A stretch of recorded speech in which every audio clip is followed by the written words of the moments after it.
Elliott Gould's Brooklyn Tough Guy act had convinced Hollywood that he was as dangerous as the characters he played, until Steve McQueen walked into a dive bar on the Lower East Side and proved that some lessons can't be learned in acting classes. When Gould called McQueen a Hollywood softie who wouldn't last 5 minutes in real Brooklyn streets, what happened next would teach him the difference between performing toughness and surviving it, one broken bottle and several missing teeth at a time. The jukebox suddenly sounded like a funeral dirge for wounded pride. If you want to witness the untold stories of Hollywood's most brutal confrontations, subscribe now. 1970 New York City, Lower East Side. Carmine's Bar. A dive establishment that looked like it had been carved from cigarette smoke and bad decisions, where Broadway actors went to drink away the psychological residue of performing 8 shows a week for audiences who expected perfection every night. The kind of place where celebrity status meant nothing, and authentic toughness was measured through standards that had nothing to do with box office receipts or critical acclaim. The bar stretched along one wall like a scar across wounded wood, scarred by decades of glasses slammed down in anger, fists pounded in frustration, and elbows worn smooth by men who'd learned that some conversations required liquid courage before they could be attempted. Bottles lined shelves that looked like they hadn't been dusted since Prohibition ended, their contents reflecting neon light that made everything look more dangerous than it actually was, or maybe exactly as dangerous as it needed to be. Neon beer signs cast sickly light across faces that had learned to solve problems through methods that left permanent marks, while the jukebox played songs that nobody was listening to because everyone was too busy measuring each other for signs of weakness that might be exploited when circumstances required direct action rather than diplomatic conversation. The floor was sticky with spilled beer, dried blood, and the accumulated residue of decisions that had seemed reasonable at the time but left permanent stains on both the venue and the people who'd made them. This was after-hours territory, where theater people came to shed the personas that paid their rent and discover whether anything authentic existed underneath the performances that had made them famous, where method actors tested whether their psychological preparation could survive encounters with actual rather than simulated violence, and where character actors discovered whether the toughness they portrayed on stage translated to situations where the only audience was composed of people who might hurt them if their performances weren't convincing enough. Elliott Gould, 32 years old, held court at the end of the bar like a king ruling territory he'd conquered through reputation for Brooklyn street credibility that had served his acting career while maintaining his connection to neighborhoods that had taught him everything he knew about surviving situations where intellectual solutions were irrelevant and physical capability was the only currency that mattered. Fresh from completing MAS Tie-H, where his authentic New York edge had made him famous for characters who combined intelligence with street smarts, Gould understood that his Brooklyn background gave him advantages over Hollywood actors who'd learned their toughness through coaches rather than through circumstances that left permanent scars on personality and perspective. The film had established him as someone who could bring genuine urban authenticity to roles that required understanding of how violence worked in environments where formal rules were suggestions rather than requirements. His compact frame carried muscle that had been developed through necessity rather than gymnasium training, power that came from growing up in neighborhoods where reputation had to be earned through demonstrations that proved capability rather than claimed it through publicity campaigns or magazine profiles that transformed actors into celebrities without testing whether those celebrities could handle situations that required authentic rather than performed competence. The Brooklyn streets that had shaped Gould's understanding of conflict were unforgiving teachers that left permanent marks on students who survived their education. Every scar, every instinct, every reaction had been earned through encounters where hesitation meant humiliation and weakness meant becoming permanent victim in hierarchies that were maintained through violence rather than negotiation. This background had given his acting an edge that couldn't be manufactured through method training or assumed through costume department approximations of working-class authenticity. Tonight, Gould was surrounded by theater people who respected his ability to bring genuine New York authenticity to roles that required actors to understand violence as personal experience rather than professional requirement, proving that some kinds of toughness couldn't be manufactured through method training or assumed through costume departments that made actors look dangerous without making them actually dangerous. His presence commanded attention not through theatrical projection but through the kind of natural authority that came from surviving circumstances that would have broken people who'd never been tested by genuine hardship. Steve McQueen, 40 years old, entered Carmine's bar with movements that suggested he was comfortable in environments where civility was optional, and conflict resolution was measured by willingness to accept consequences that extended beyond professional embarrassment, to include physical damage that would serve as permanent reminders of inadequate preparation for real-world situations. Fresh from establishing himself as Hollywood's most authentic rebel through roles that had proven his screen persona was based on genuine rather than manufactured toughness, McQueen understood that this bar represented neutral ground where different kinds of authenticity could be tested according to standards that had nothing to do with entertainment industry politics and everything to do with practical capability when circumstances eliminated civilized alternatives. His leather jacket bore the kind of wear that came from actual use rather than costume department aging, creased by years of motorcycle riding that had taught him to calculate risks according to consequences that could include permanent disability or death, rather than just professional embarrassment. The pale blue eyes that had made him famous scanned the bar environment with tactical awareness that suggested he was measuring potential threats and escape routes according to lessons learned in places where being Steve McQueen meant nothing, and being tough enough to survive immediate problems meant everything. McQueen's presence in Carmine's bar wasn't accidental or recreational. He'd come to New York to discuss potential Broadway projects with producers who understood that his screen success could translate to stage work if the right material could be found. But Hollywood celebrities venturing into New York theater territory were expected to prove their credentials through more than box office receipts, and tonight would provide that opportunity whether he'd sought it or not.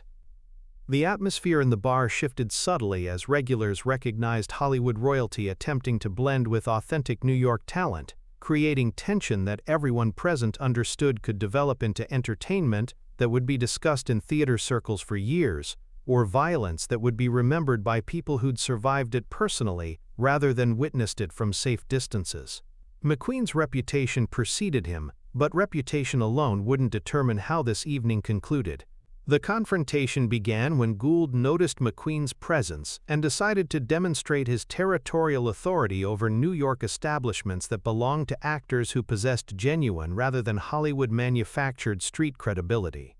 "Look what wandered in from the West Coast," Gould announced to the assembled theater crowd, his voice carrying the kind of casual cruelty that established dominance through public humiliation rather than private confrontation. Steve McQueen, Hollywood's motorcycle rebel, slumming it with real tough guys to research his next character. The insult was delivered with Brooklyn timing that made it clear. Gould expected support from people who understood the difference between authentic New York toughness and California entertainment industry approximations that served dramatic purposes without honoring the authentic experiences that made those dramatic purposes possible. "Elliott," McQueen replied quietly, his voice carrying none of the theatrical projection that most actors applied to public situations where audience approval was more important than honest communication. "You know what I see when I look at you, Steve? I see a guy who spent so much time playing tough for cameras that he's forgotten what real toughness looks like when it's not choreographed by stunt coordinators and protected by insurance policies. And what do you think real toughness looks like?" Gould stepped away from the bar, his movement creating psychological pressure that made spectators understand they were about to witness something that transcended casual conversation to reach territory, where authentic capability would be measured through methods that eliminated ambiguity about whose approach to conflict resolution was more effective when civilized options were no longer available. Real toughness looks like growing up in Brooklyn, where every day was a test of whether you were harder than everyone else who wanted what you had. Where getting respect meant proving you could take punishment and deliver superior punishment to anyone who thought they could intimidate you through reputation or superior size. And you think my background was easier? I think your background was different. Reform school, military service, factory work. All tough in their own way, but none of them the same as growing up where survival meant understanding that violence was the final arbitrator of all disputes that couldn't be resolved through other methods. McQueen nodded with understanding that came from recognizing legitimate credentials even when they were being used to challenge his own authenticity. Both kinds of background serve different purposes. Maybe, but only one kind serves situations like this. Situations like what? Situations where Hollywood softie meets real Brooklyn street fighter and discovers that performing toughness and being tough are different things entirely. The challenge was complete and unambiguous, forcing everyone present to choose sides in a contest that would determine more than individual superiority. It would establish hierarchies about different sources of masculine authority and different definitions of what authentic toughness required from people who claimed to possess capabilities that transcended entertainment value. Elliott, you really want to test which kind of background produces more effective results when circumstances require proof rather than claims. I want to find out if Hollywood's king of cool is as tough as his publicity department suggests, or if he's just another pretty boy who looks good in leather jackets but folds when someone hits back for real. The bar had gone quiet, except for jukebox music that provided soundtrack to confrontation that everyone recognized as potentially dangerous for participants whose reputations were about to be tested according to standards that had nothing to do with professional success and everything to do with personal capability when that capability was measured through consequences that couldn't be edited, retaken, or protected through legal agreements. McQueen removed his leather jacket with movements that carried no obvious preparation or theatrical awareness, just practical adjustment that suggested he understood the situation had moved beyond conversation into territory where actions would provide answers that words couldn't deliver with sufficient clarity. Your choice, Elliott. But understand that once we start, we finish. No stopping because someone's getting hurt, no calling time out because things get serious. No appeals to bystanders for intervention when reality exceeds expectations. That's the only way I know how to fight. The confrontation exploded without warning when Gould threw a Brooklyn combination designed to end fights quickly through overwhelming aggression that had served him effectively in neighborhood disputes where superior technique mattered less than willingness to continue fighting when continuing seemed impossible, but quitting meant accepting permanent humiliation. His first punch connected with McQueen's jaw with the kind of force that had settled disputes in schoolyards, where backing down meant permanent status as victim. The sound echoed through the bar like a gunshot, followed by the crash of a bar stool being knocked over as McQueen absorbed the impact while moving forward rather than backward, demonstrating immediately that his approach to violence prioritized closing distance rather than maintaining safe range. But McQueen had moved inside Gould's reach while absorbing initial impact, demonstrating that his approach prioritized accepting punishment in order to deliver superior punishment from positions where formal fighting technique became irrelevant and survival instincts determined outcomes according to standards that couldn't be learned through any training that didn't involve genuine risk of permanent damage. The exchange that followed challenged every assumption about civilized behavior and professional courtesy that normally governed interactions between successful actors whose public images required maintenance of dignity that could be destroyed by photographs of them engaged in actual rather than choreographed violence. Both men had crossed lines that couldn't be uncrossed, entered territory where reputation was measured through immediate capability rather than accumulated achievement. McQueen's response was swift and devastating. A short uppercut that caught Gould beneath the ribcage, with precision that suggested years of experience with situations where target selection meant the difference between ending conflicts quickly and allowing them to develop into extended contests that could be lost through superior endurance rather than superior technique. Gould staggered but didn't fall, his Brooklyn conditioning keeping him upright while his nervous system processed damage that would have ended most fights between people who'd learned violence through recreational boxing rather than survival necessity. Blood appeared at the corner of his mouth, but his eyes remained focused and determined, proving that his street credibility was based on authentic rather than manufactured foundations.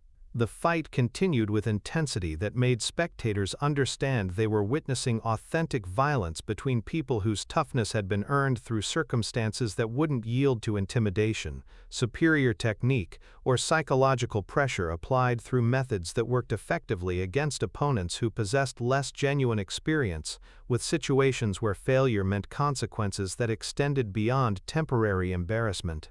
Tables were overturned as the combatants moved through the bar space, neither man willing to concede territory or seek defensive positions that might provide safety, but would also communicate weakness to observers whose respect had to be earned rather than assumed. Glass shattered as bodies collided with furniture that had been positioned for drinking rather than fighting, creating hazards that both men navigated while maintaining focus on inflicting damage that would prove superiority through methods that left no ambiguity about outcomes. Gould fought like someone who had learned that Brooklyn streets required quick, decisive action, that overwhelmed opponents before they could establish defensive strategies, that reputation was earned through demonstrations rather than claims, that authentic toughness was measured by ability to inflict damage while absorbing whatever damage opponents could deliver in return. His combinations were textbook street fighting, economical, brutal, designed to end confrontations through psychological as much as physical impact.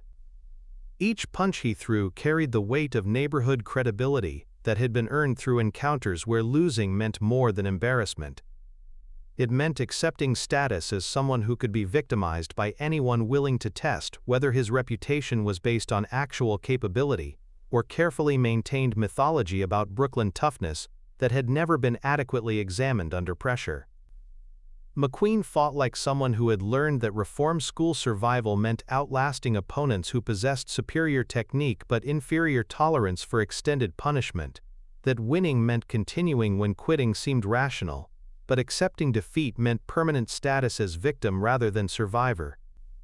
His movements were less polished but somehow more efficient, each action serving purposes that transcended immediate tactical advantage to reach strategic territory, where endurance mattered more than technique. The reform school had taught him lessons that Brooklyn streets couldn't anticipate: how to absorb punishment without allowing it to affect decision-making, how to continue functioning when pain made rational thought impossible, how to find opportunities for decisive action during moments when opponents assumed they held insurmountable advantages through superior position or accumulated damage. After 10 minutes that felt like hours, both men stood bloodied, exhausted, and marked by combat that had proven both possessed authentic rather than manufactured toughness, but had also established that McQueen's approach to violence served purposes that Brooklyn street fighting couldn't adequately prepare opponents to handle. "Enough," Gould said, extending his hand toward McQueen with gesture that acknowledged respect earned through circumstances that couldn't be faked or approximated through any other kind of experience. "Enough," McQueen agreed, accepting the handshake while understanding that both men had discovered something valuable about each other's capabilities and the relationship between different sources of masculine authority that served similar purposes through different methods. The bar crowd resumed normal conversation patterns with understanding that they'd witnessed rare Hollywood authenticity, two actors whose screen personas had been tested and proven legitimate according to standards that transcended entertainment value to reach territory where genuine toughness was measured through criteria that couldn't be manufactured through publicity or assumed through celebrity status. Years later, both men would work on projects that required authentic chemistry between characters who understood violence as personal capability rather than professional requirement, drawing on mutual respect that had been earned through circumstances where genuine recognition of legitimate toughness created foundation for professional collaboration that honored authentic experience while serving dramatic purposes.